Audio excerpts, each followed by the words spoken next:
All right, good afternoon, everybody. This time we'll call the Conroe ISD School Safety and Security Meeting to order. The day's date is October 17th, 2024. Appreciate you all being here today. And just before we get started on our agenda, I just want to take an opportunity to say thank you to everybody. You know, we had over the last couple of weeks, and it's been much smoother recently, but we had a little run there, not just here in Conroe ISD, but really across the country, of school threats and some different things going on. And many of the people at this table, including our friends at some outside agencies, were really played a key role in helping us to deal with those things. And the singular most important point of that is at no point were any of our schools unsafe. A lot of rumors and different things that made people feel uneasy, but the important piece is everybody was safe at all times, and we're really happy about that. But I have to say thank you to Chief and the work that he did, as well as assistant soups and, like I said, outside agencies. It just a lot of effort goes into that. So just appreciate everybody for the work that they did. So let's move into our agenda. First item is consider and approve the minutes from our last meeting, which was way back in June. I think those were sent out to you, so I can take a motion to accept those. We got a motion and a second. You get a second, Ethan? Thank you. Any corrections or comments on those minutes? All right. We'll take a vote. All those in favor of approving the minutes as presented, raise your hand. Any opposed? Any abstentions? Thank you. Okay. Item 2, receive information regarding the Conroe ISD Police Department. Chief. Well, good afternoon, everybody, and thank you for giving me a few minutes to give you a quick high-level overview of the police department. We're not going to dwell too much on the events of the past several weeks, because we're ready to put that behind us and be normal. I do want to say welcome to Lieutenant Durbin from the Sheriff's Office being here today. He works in the Willis Schools for the Sheriff's Department, so we're happy to have him here today. So the Conroe ISD Police Department is the third largest law enforcement agency in Montgomery County, and we have 89 police officers currently. That includes three full-time detectives and 3 canine officers. Our officers are assigned to every secondary school, all high schools, all junior highs during the regular day. We assign our other and we work 24/7, so we have 3 different shifts of officers. They work all night long. We assign our other officers to our elementary and intermediates. We don't have one at every single campus all day. We are working towards that. Last year at this time, we had 74 police officers, and we're at 89 right now. So. But our elementary and intermediate, they will either have an officer assigned there all day, or if they are sharing the same property, we'll have one officer for the 2, because they're on site at both schools. And then those that are very geographically close, where it is less than a minute to respond. And then as we add officers, that extends out, and we have officers at the campus. But we have a regular police presence every single day at our campuses. We have our 3 detectives. They work a lot of our higher level investigations for us. They were very much a key during the last several weeks in investigating the threats. Our detectives and a few of our other police department members are members of the FBI's Threat Mitigation Task Force. That's new for us this year. The FBI, our department, and several other agencies now work together in a task force. When a threat comes in over social media, when a threat comes in and we can't substantiate it immediately, we get with our FBI partners. We have access to federal databases, to information sharing across the country. So when we report this social media post that we received, more often than not, we're able to say, yeah, this was investigated out of state, and immediately that's helped immensely. But they're partners as well as other agencies that we work with in investigating those threats. We have our 3 canine officers. We have 2 drug sniffing canines and 1 explosive sniffing canine, and they travel the district regularly every day doing random sniffs, to check for anything that we don't want on our campuses. Our other canine is an explosive sniffing, and they do the same thing, but they also respond anytime we have a serious threat or crisis where there could be a firearm or we get kind of report. We have 26 motion control monitors. They are security that are our eyes and ears at our secondary campuses. They're out in the parking lot. They're in the bright blue shirts on the golf carts. If you ever go to a campus, you'll see them out there, and they're eyes and ears. Our police department is a 911 answering point. There are 5 of those in Montgomery County, the sheriff's department being a primary, Conroe being a primary, and then the hospital district, Woodlands Fire Department, and Conroe ISD Police Department are secondary. What this is allows us instant communication between agencies, where in the past there was a little bit of a delay in sharing information. So that's been a fabulous thing for us. And then we have 104 crossing guards currently throughout the county, helping our kids and parents get safely to and from school. I know that Mr. McCord has a question. That is great. Chief, I do have a question. So if I'm out there watching on the internet, and I myself, or if I have someone I'm a friend or a family member with, and I wanted to be a crossing guard or a PC or an officer, what do I do? How do I get a hold of you guys? What do I do?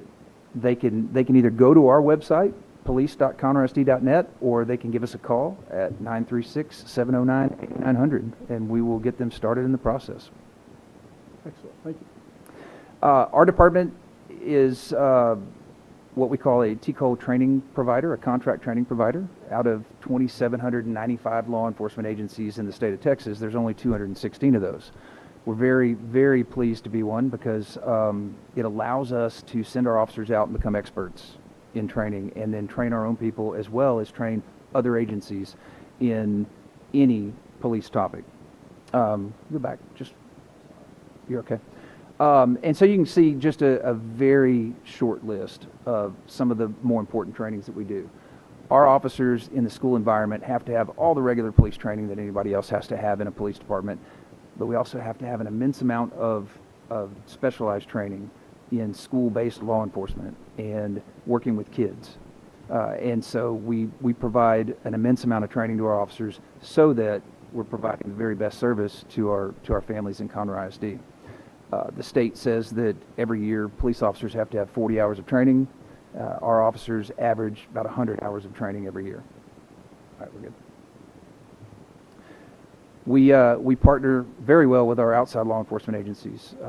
We have an MOU with every law enforcement agency in Montgomery County, which allows us to provide mutual aid when another agency is in need, and for us to ask for that help when we are in need. And we work very closely together, especially when we have threatening situations in the community or that might affect a school. We communicate instantly. We are part of the Montgomery County Special Threat Response Plan, and that is all law enforcement, fire, and EMS part of one plan that prepares us to respond as a multi-jurisdictional response to an active shooter event. First of its kind in the state of Texas, and an excellent plan that allows us to train and prepare for something that we hope never happens.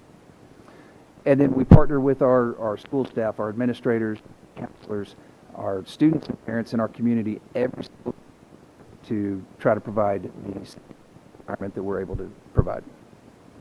Good. Our last thing I wanted to talk about is the other side. So we do a lot of law enforcement. We protect our schools from outside threats.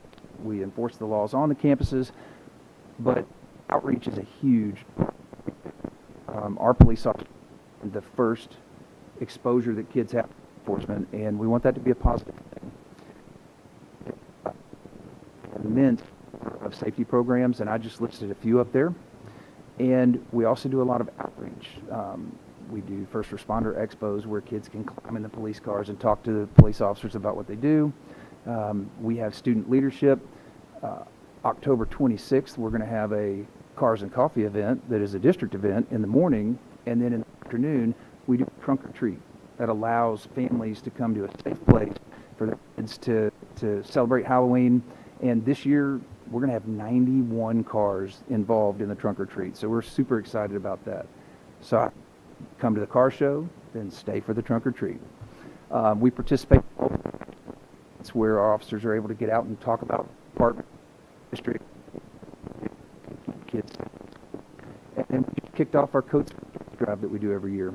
And then it'll be quickly followed by our holiday gift drive, where we provide Christmas to many kids that may go without. So that is a high-level overview of the police department, and I'd be happy to answer any questions anybody might have. So coats for kids, if I wanted to drop off coat or jacket, I could take those to any campus? You can take those to campuses. We've got a collection bin here at admin. You can take them directly to the police department, or you can give us a call and we will come get them. Yeah, thank you, Chief. So there's a couple of things that I always talk to our officers about, and one is, with immense respect for all law enforcement officers, anybody that would choose to put their lives in harm's way to protect us is something that's super admirable. But I think it takes a special person to want to be a school police officer, because that comes with a whole nother set of challenges, right? The care that must be given, and the gentle nature in which you have to perform that job when you know you're dealing with children is another level, and it takes a special person to do it. I think it requires all that training. It requires special people. The other reality, though, is you mentioned for a lot of kids, our officers may be the first law enforcement officer that they ever deal with, but there's a reality for a lot of kids that that's not true.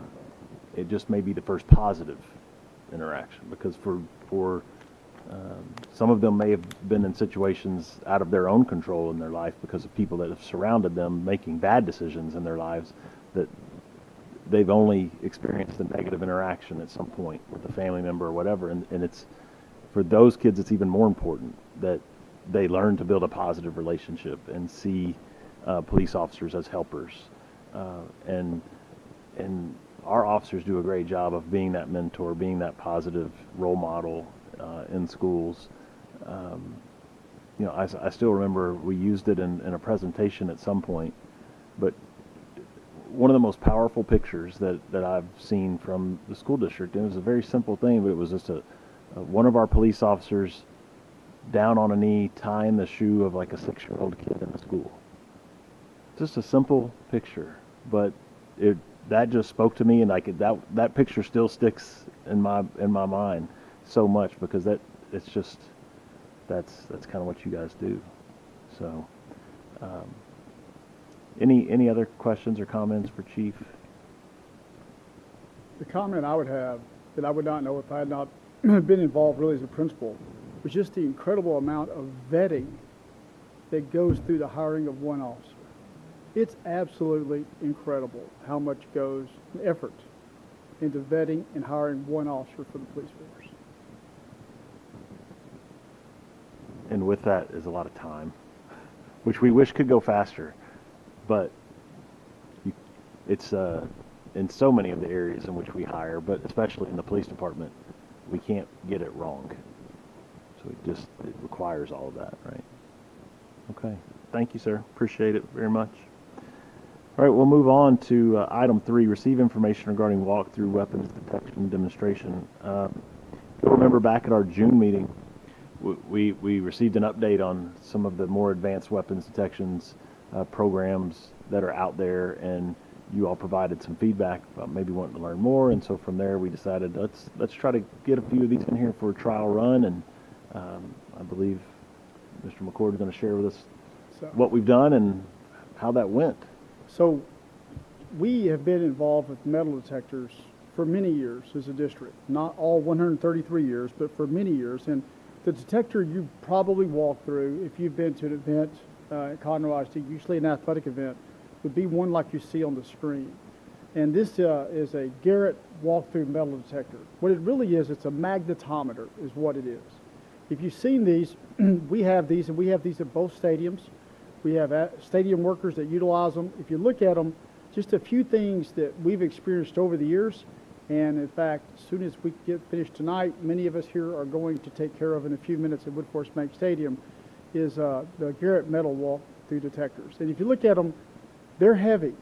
They're probably the middle weights of the three I'm going to talk about. These are traditional metal detectors. Just a few things about them. They are not easily deployable.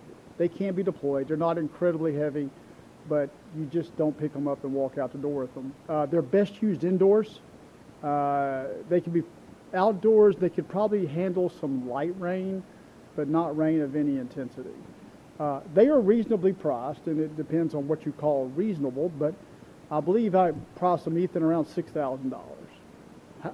However, I have a major organization in the area who calls me about every 6 months and just behooves me to take these off their hands because they're trying to move away from them. They are the lowest cost, like a $6,000. They can run on battery power or AC power, but the batteries do not last very long. The battery really is not a really good option. They need to run on electricity on wires, on AC. So the thing about them, they're pretty good at what they do. What they are, I would tell you, they are finicky. And I can't think of any word that describes the operation of them more than finicky. And I can see through the body language of Dr. Povich, he tacitly agrees with me. They are finicky. It requires constant interaction to make them work correctly. But they do work, and what is slow about them is every time something happens, it has to have a reset window. So if you're trying to run a large group of people through a Garrett magnetometer, it takes a long time. There is a long reset time. Also, if somebody has something on them and it detects it, it will give you a general place of where that item is. It'll have a light at the top, the middle, or the bottom. So that will give you a generalized idea of where the more intense metal detection search should occur. So that's an overview of the Garrett metal detectors. We have quite a few of them. We use them at the stadiums, and they work. It just takes a lot. So Ethan, Chief, Dr. Povich, anything you'd add on the Garrett metal detectors? We have a long history of these. One thing I would tell you, I can probably find a chupacabra before I can find anybody to work on these. Once they die, if you can't fix it yourself, it's over. I mean, now, it is good to have a few extra for parts, but it's almost impossible to get people to work on these Garrett magnetometers. So, Ethan, next. Maybe a couple of points on those. We have those. They're at the stadium. We do deploy them upon occasion at campuses. We've used them randomly. We've used them when there was a threat.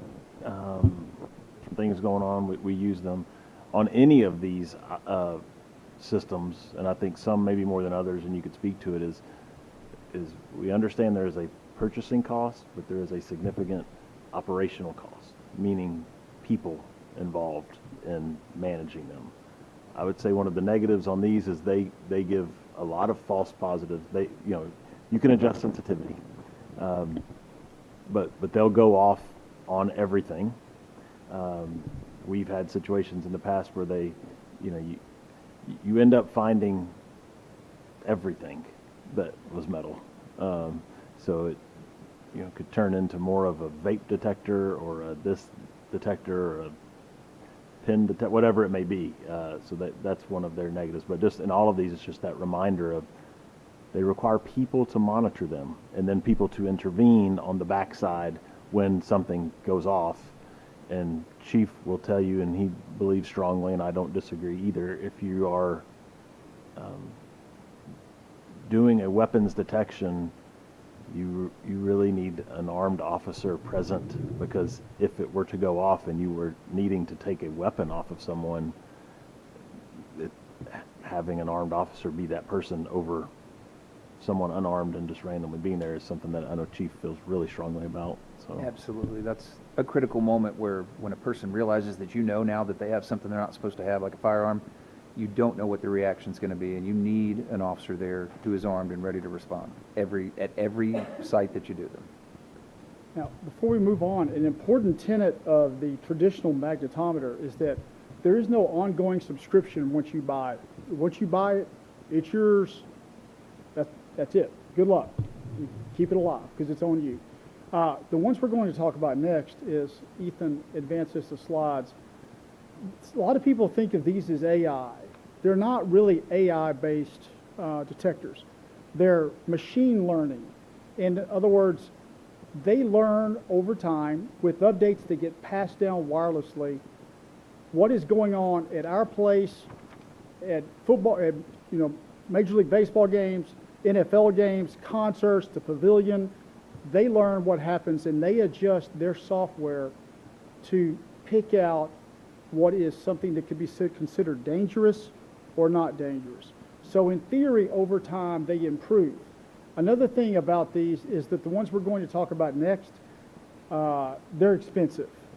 Now, the biggest difference to me is we've seen these in person between these Evolve and OpenGate and the traditional magnetometers is that these are termed frictionless.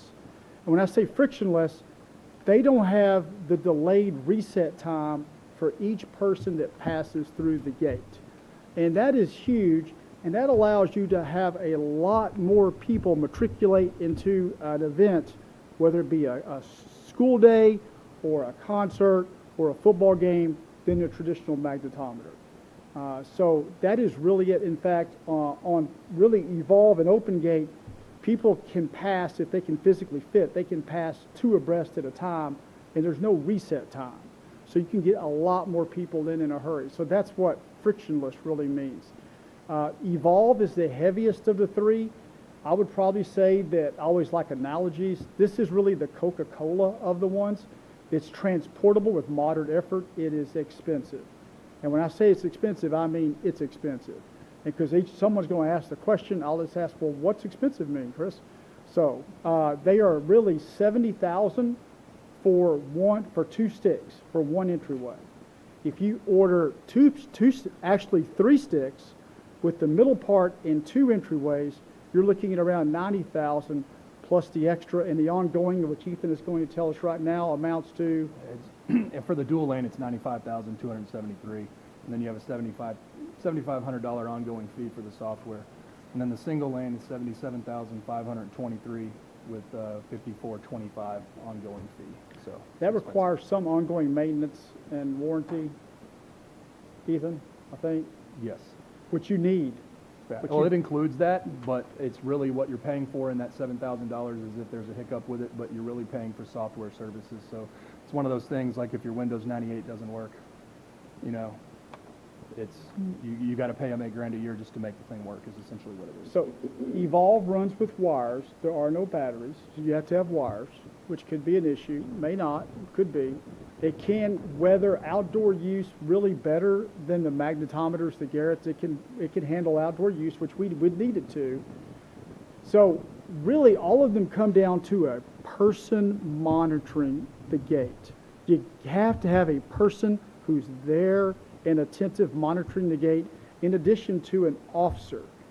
But Evolve is apples and oranges compared to the others. It's a whole lot more expensive.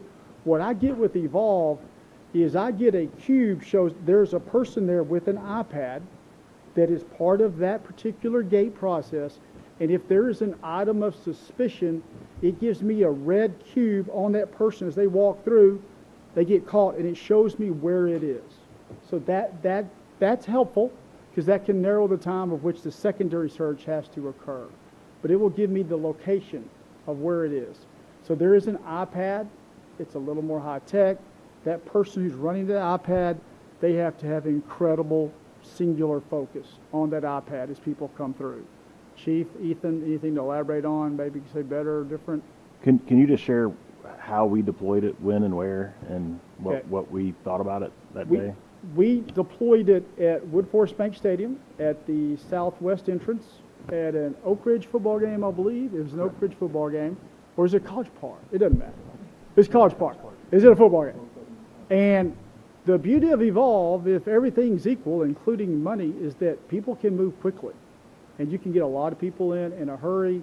It is nice to have the exact location. They are heavy. Of course, we didn't have a lot of wind that day. They seem to handle the wind and movement better than the open gate that I'm going to speak about next. They're a little heavier duty. So the good news is they're heavy and heavier duty. The bad news is they're heavy, but they are more substantial. They're more impressive looking. The iPad, the notification of exactly where it is, they're just incredibly expensive. Anything else am I missing out? I would add on Evolve. NRG Stadium uses Evolve. If you've been to a Texans game or the rodeo, that's Evolve. Disney World is Evolve. I believe Minute Maid is Evolve. The Pavilion is Evolve. And we got a first look really at Evolve last year during graduations. Mr. McCord and I both made an effort to go out and watch their process as they went from the old Garrett systems to Evolve. They're very happy with their implementation of Evolve. So that you have probably walked through an Evolve somewhere. My guess is you probably have. Now, it is a microcosm of life, though, and that you can't have it all. And that as you increase the sensitivity of what you want to catch and detect, it slows everything down. Even with Evolve. Evolve is not magic. It's not perfect. It's machine learning. Theoretically, it gets better over time as it sees more and more things come through. Ideally, you get a setting, to me, that people come through to a school or a game where it is just above the threshold where keys and a phone would set it off. That's the holy grail of coming through a metal detector. And then you would catch things that were substantial or a potential danger. It's not perfect, but it's really nice. It's just really expensive. So, Mr. McCord, what are some of the things that, Garrett picks up pretty much anything that's metal that's in your pocket or anything like that? What would Evolve pick up? What are the main things it picks up? It would pick up similar to Garrett, and it all comes down to what level you set it at. All of them have different tipping point levels of detection. The higher the detection level, the more it's going to pick up and set and slow the process down. Now, the beauty of Evolve versus the Garrett magnetometer is that you don't have the reset time. You could pull someone aside, so it's not going to slow everyone down because somebody's going through their pockets and they have whatever, a gold bar or whatever. It's not, but it's much faster than the traditional magnetometer, but it comes at a cost. And it is not perfect. And really, it's a good question, Dr. Merle. Just like the others, it comes down to what sensitivity level you set it at. So, Which opens up limitations to all three. So we Correct. just have to keep that in mind as well. so, Like there are limitations when you start talking about the different sensitivities. so. Evolve, and that brings us, this is machine learning, and which brings us to the next one that Ethan is going to show. It is also frictionless. It's also machine learning. It is not as impressive looking, if that's really a thing. It is medium weight. It is frictionless. There's no reset time. You can move a lot of people in a hurry with little, they don't have to take their items out of their pockets to keep moving, which is really huge. It's easily transportable compared to the others. Open gate, it was an issue at times. The first time they came out, it wasn't a tropical storm or anything, but there was a little wind, and the wind was an issue that evening for that setup. So that was a little bit of a deal. It's battery powered. It's like the big batteries that you'd run if you have a leaf blower. But it's battery powered only. You don't have an AC option. It can take the indoor and the outdoor situations. It does not give me a location of the item. There's no indicator that shows me, like on the Garrett magnetometers, high, medium, or low, or I don't get the cube on an iPad like I do on the other one on Evolve. But it's just a couple of sticks. It's machine learning. It is, I don't know what you consider to be reasonably priced. It's expensive where I grew up. We're looking at 20-something thousand to buy. Give or take around 20 grand a piece. 20 grand plus an ongoing fee of, There is no ongoing. there is no ongoing fee, Unless we wanted to have purchased like an extended warranty. which we probably would, Yeah. knowing how well they're built or not. So, And that's $1,600 a year for so- each one. OpenGate quite a bit cheaper than Evolve for machine learning, and the key is frictionless. Frictionless is the key, but considerably more expensive than a Garrett magnetometer, especially when people are calling us, asking us if they can give us Garrett magnetometers. So, Dr. Knoll, does that help maybe a little? So what, I mean, one of the points on, we've talked about this in this committee before, is we could spend, you know, if the bond committee had put $50 million in for safety, we could spend $50 million. If they'd have put $200 million, we could spend $200 million. But there's a reality that there is not a number in which you could put out there to say that you can guarantee that everything is covered. You can't. All these things are just layers. It's just one more thing. It is one more thing to do. So, you know, part of our thought processes is in the future, if decisions are made to purchase some of these more modern systems, that, you know, we could house them at high school campuses. Not that we would have everybody come through, you know, to have every child enter through a metal detector every day is a significant change for our community. I will tell you, in my time here and talking to the community in general, there are some people that would really love that. There are a lot of people that don't want that feeling for their school. It's something that if that's something that the community wanted in the future, we'd have to consider it. But there are structural pieces that come with that as well. Like, how is a building built? You have to be ready to do that. There are schools that do deploy some of these systems daily, and they have had problems with weapons in their school, even though they have these. So there's just not guarantees. But if we were to buy these, we could have one, you know, at each high school, and we could use them for random checks, right? Just instead of having every kid go as they come through, we could have days or times or whatever. And we've, like I said, we've done that before. The difference would be with the frictionless, we could do it much quicker than with the systems that we currently have. But back to the piece of, you need personnel to be able to manage it as well. So it's just, as much as the subscription is, it's way cheaper than the cost of the personnel to handle them. The benefit of, if you were able to have them on the campuses, is we also have to have personnel to move them. You know, and the bigger, heavier ones like the Garretts, you know, it requires custodial and maintenance and a giant truck to deploy those. We do it when we need to, but any questions or comments on these, or have anybody had any experience with these as you've been anywhere and seen them? Okay. Thank you, Barbara. I thought I was in here talking for my own benefit here for a little bit. I appreciate you. Yeah. So, but it has changed. We went to NRG a few weeks ago, and the speed in which you can travel through those systems is significant. You know, I did wonder, because I was paying close attention, just because we've been talking about this so much.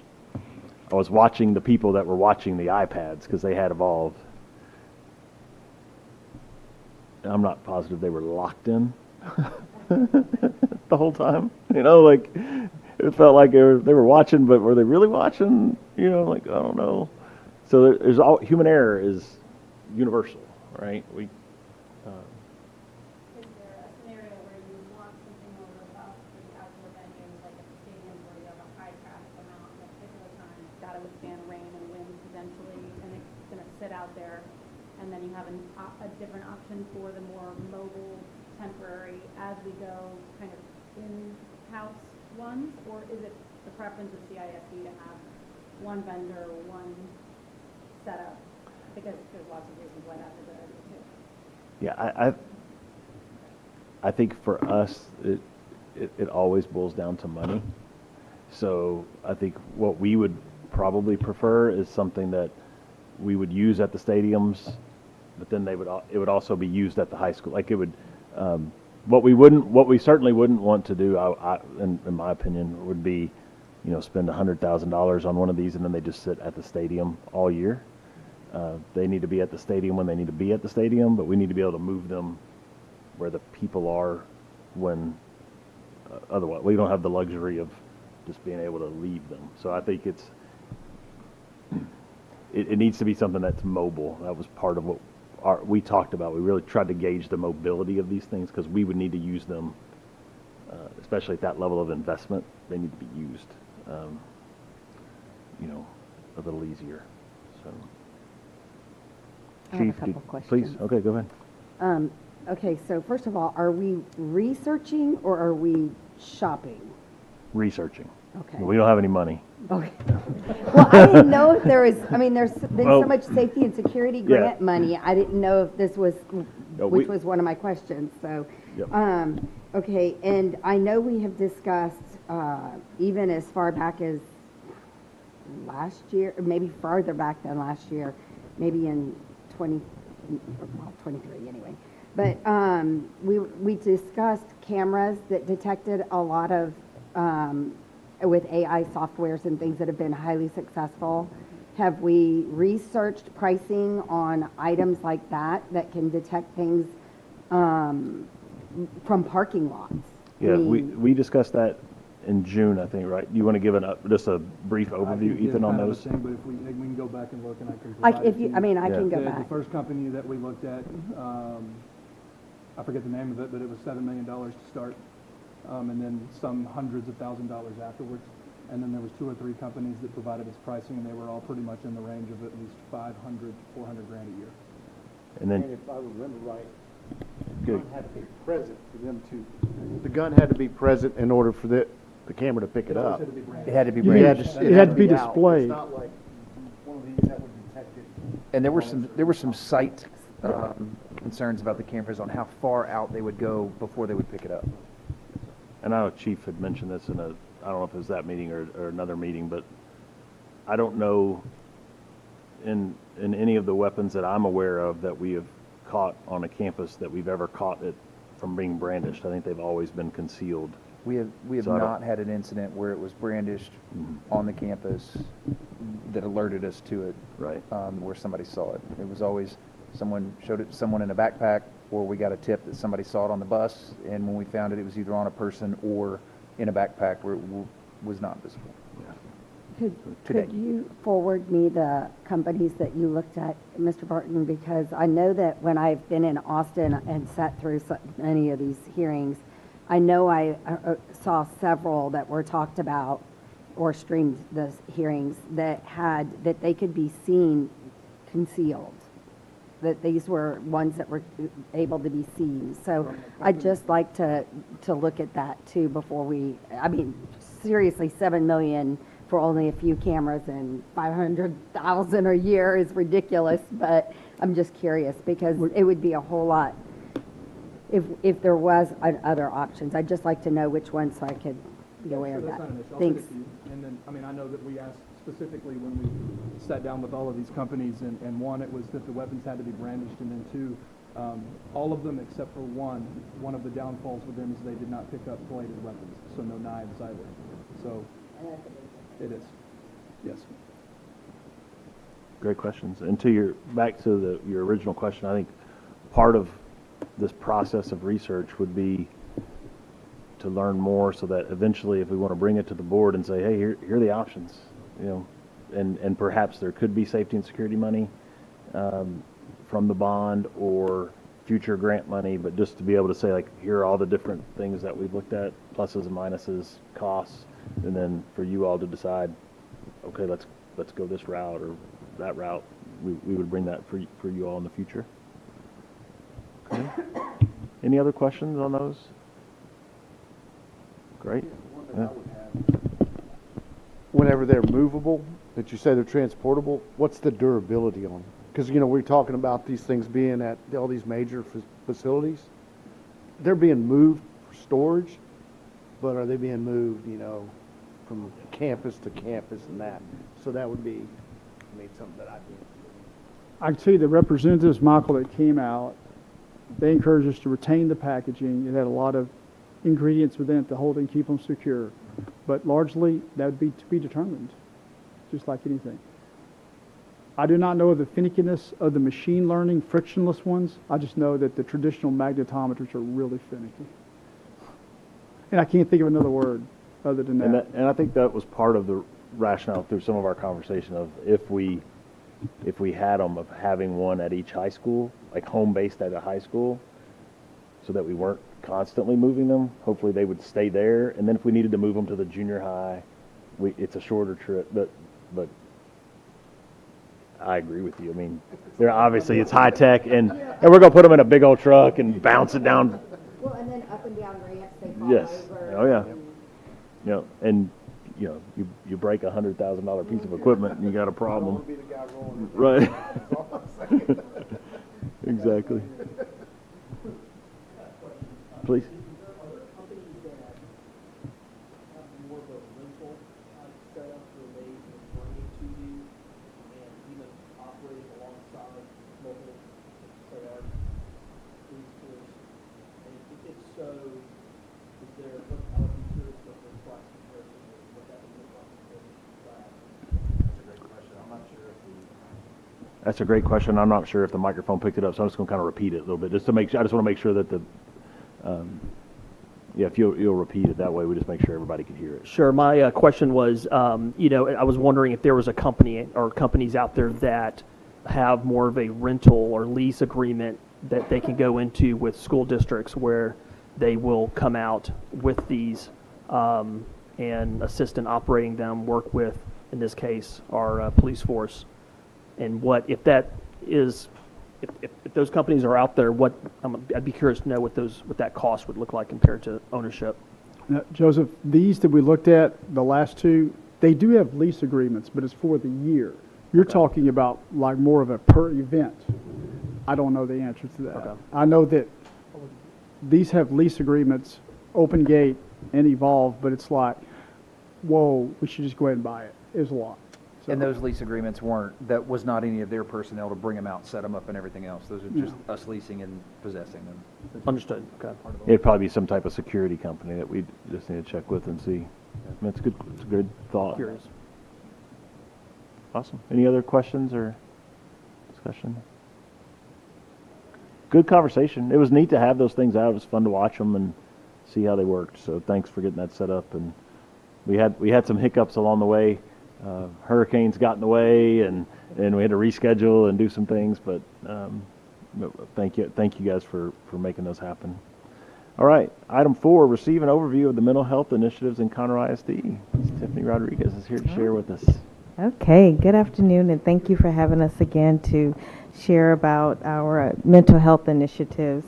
Well, we know mental health is a huge topic in today's society, and there are many factors that impact our mental health, and we're very fortunate in Conroe ISD to have a mental health specialist who spends a lot of time researching information to make sure that we are following state guidelines and that we are adhering to best practices.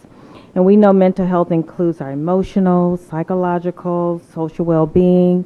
It shapes the way we think, how we feel, how we act, how we respond, connect to others, and make decisions.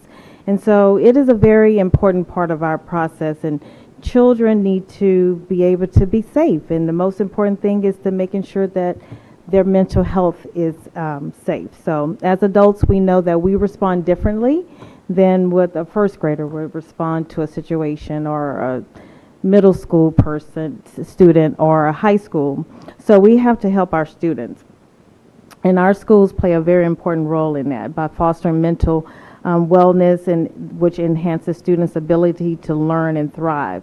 And as educators, we are mandated by the state to incorporate various initiatives during the school year that support mental health. Last year, our guidance and counseling department collaborated with SHAC to develop a suicide prevention toolkit.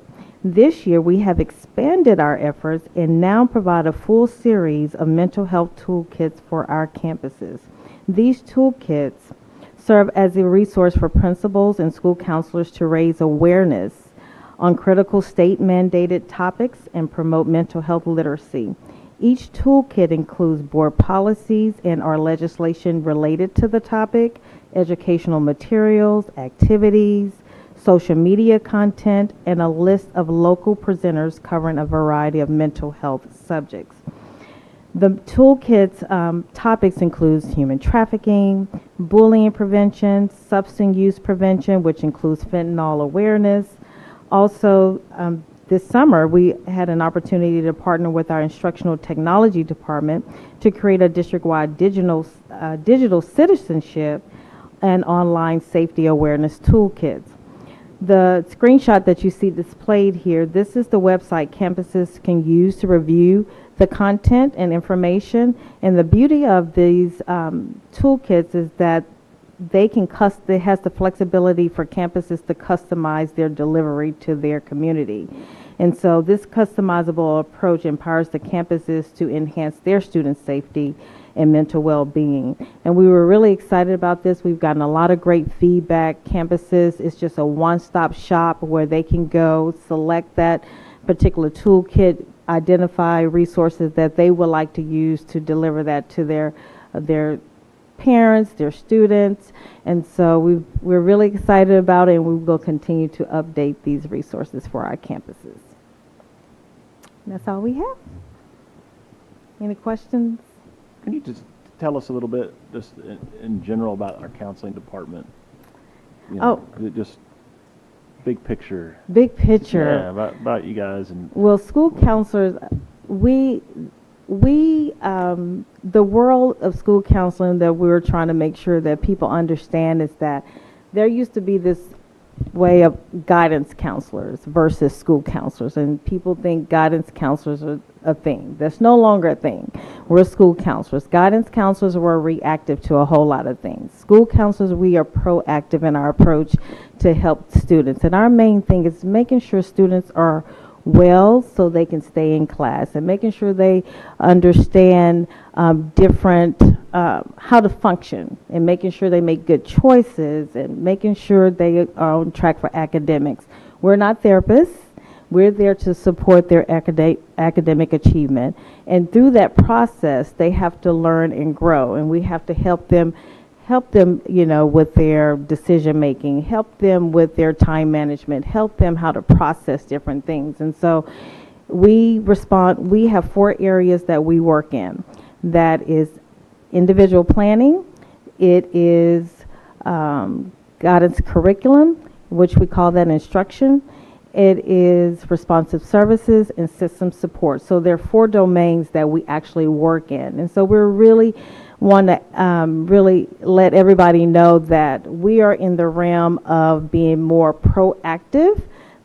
If you look at the state, they don't even call us guidance and counseling. They don't even call it guidance and counseling anymore. They just call it school counseling. So we've evolved, and we're evolving.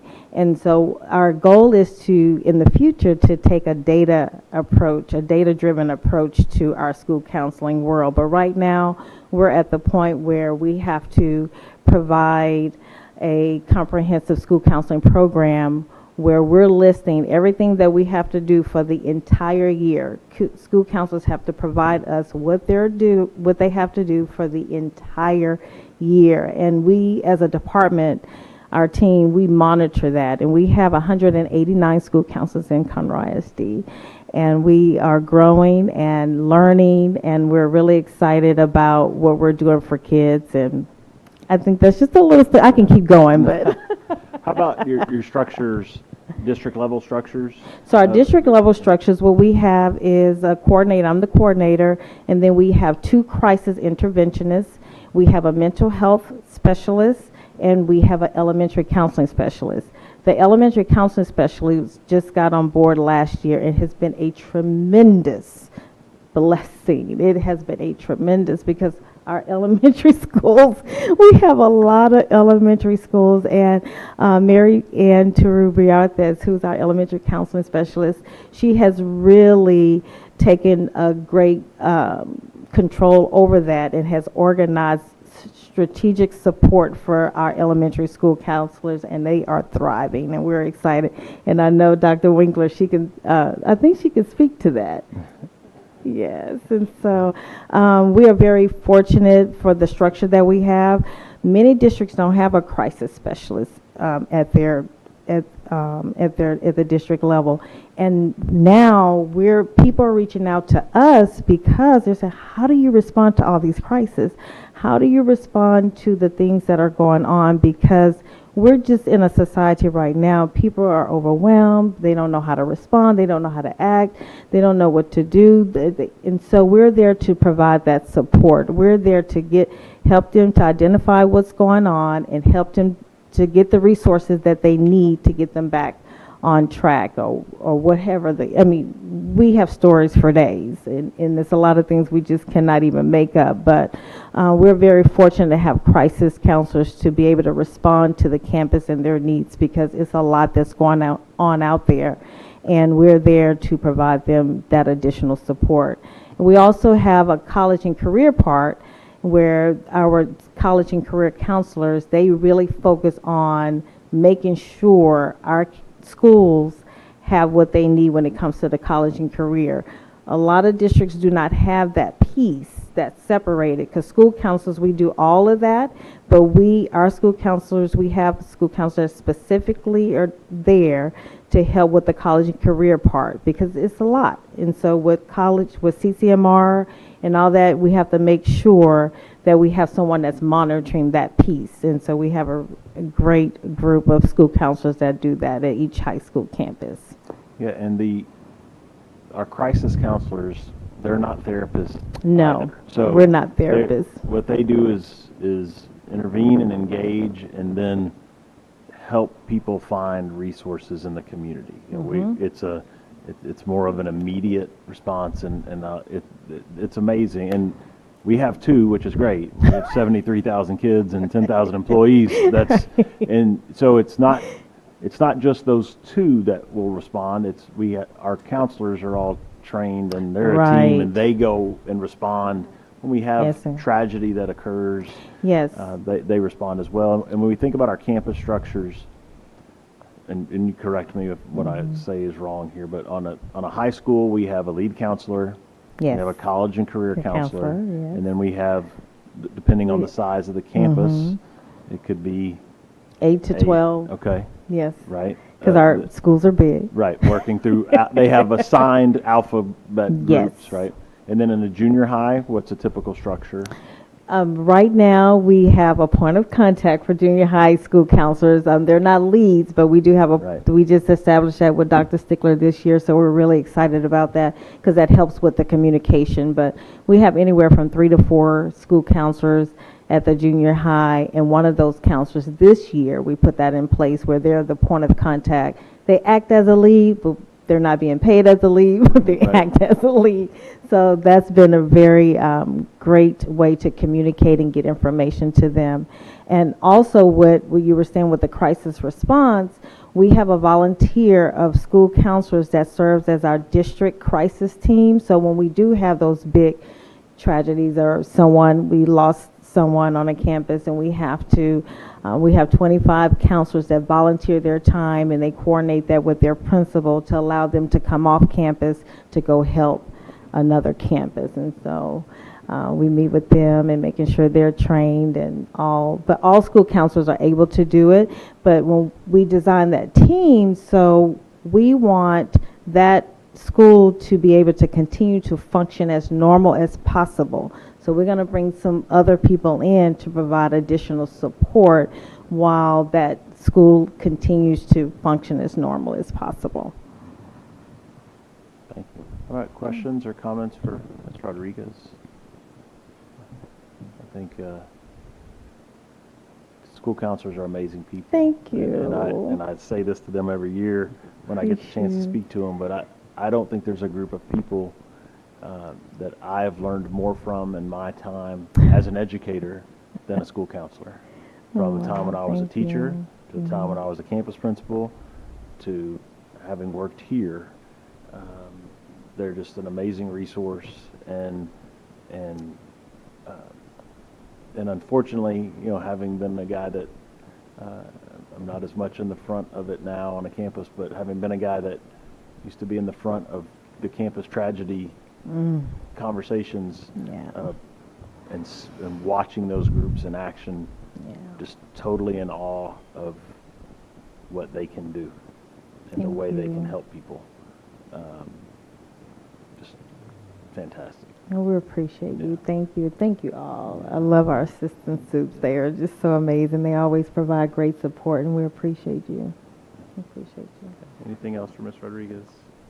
Hey, Dr. Noel, can I say something? You can, indeed, sir. Just say, just being on campus as a principal for 2 decades, the counselor, they are the front line for solving so many issues, very few of which you hear about. They go on behind the scenes helping people and helping families. You never know about it, Right. but they are the first person that deals with a lot of situations and helps. Thank you. And it usually goes on without most people realizing what really happened. Thank you for sharing that, because It's a the lot of truth. people say, well, what do you all do? And it's just hard to put in words sometimes, but Yeah, thank come, you. Come hang out for 5 Yeah, minutes. come, yeah, please come. Please, Yeah, please come come. see us. Yes. Well, thank you, Okay. Tiffany. We No, appreciate you thank being here you. today. All right, item 5 will be our closed session to discuss matters permitted by law. So that I'm going to read our little statement here. The committee will go into closed session pursuant to sections 551.076 and 551.089 of the Texas Open Meetings Act. Any action, vote, or decisions of the committee with regard to any matters discussed in closed session will be made when the committee returns to open session. Our time is now 4:57.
All right, the committee is now back in open session. The time is 5:12 p.m.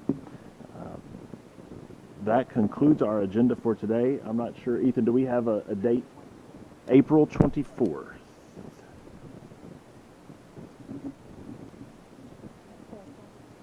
4 p.m. We'll send email reminders and everything along the way, but thank you for that. Any further questions, comments? Thank you all for being here. We appreciate you so much. I wish you all the best. Thank you.